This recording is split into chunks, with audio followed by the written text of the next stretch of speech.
২০১৭ সালে সারা দেশে সবকটি বোর্ডে পাশ করেছে ৮,০০১,৭৭১ জন শিক্ষার্থী। প্রতি বছরই ফলাফল প্রকাশের পর তুলনামূলক খারাপ ফল করা শিক্ষার্থীদের মধ্যে শঙ্কা তৈরি হয় শেষ পর্যন্ত পছন্দের বিশ্ববিদ্যালয়ে পড়ার সুযোগ পাবে কিনা।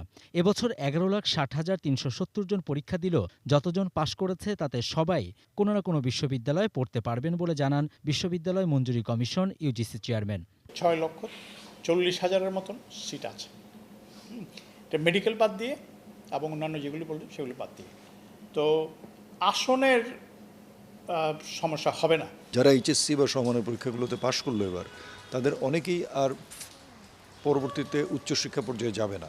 তারা হয়তো বিভিন্ন পেশায় যোগদান করবে, ব্যবসায় যোগদান করবে নানাভাবে। অনেকে বিদেশে চলে যাবে, অনেকে কর্মসংস্থানের জন্য বিদেশে যাবে। তো এই সংখ্যাও কিন্তু কমে আসবে।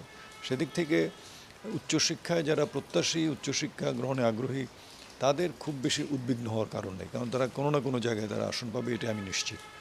ইউজিসির দেয়া তথ্যে দেশে মোট পাবলিক বিশ্ববিদ্যালয় ৪২টি, এর মধ্যে শিক্ষা কার্যক্রম চলছে ৩৭টিতে।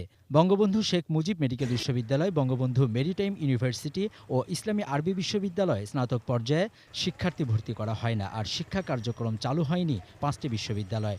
২০১৫-১৬ শিক্ষাবর্ষের তথ্য অনুযায়ী জাতীয় বিশ্ববিদ্যালয়ে ৪,৪৪,২০০ ও উন্মুক্ত বিশ্ববিদ্যালয়ে ৩৪,০০০ শিক্ষার্থী ভর্তি হতে পারেন।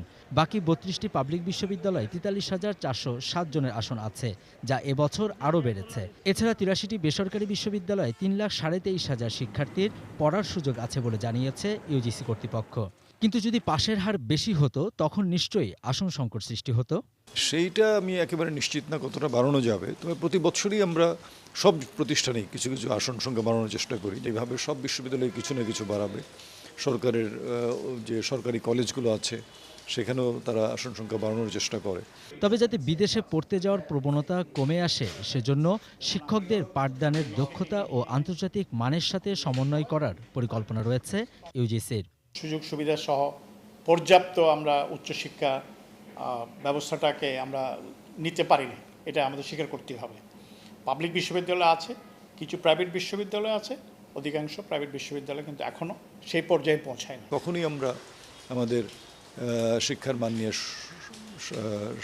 সন্তুষ্ট থাকি না, আত্মতৃপ্তিতে থাকি না, এই কারণে যে প্রতিদিনই আমরা মনে করি যে আজকে যেই মান আছে আগামীকাল সেই মান থেকে আরও বাড়ানো দরকার আছে। আর অতএব তাদের মান বিশ্বমানের করার জন্য যা কিছু করণীয় সেটি বিশ্ববিদ্যালয় কর্তৃপক্ষ, মন্ত্রণালয় এবং সরকার যৌথভাবে করতে হবে। Javed Akhtar, ATN news, Dhaka.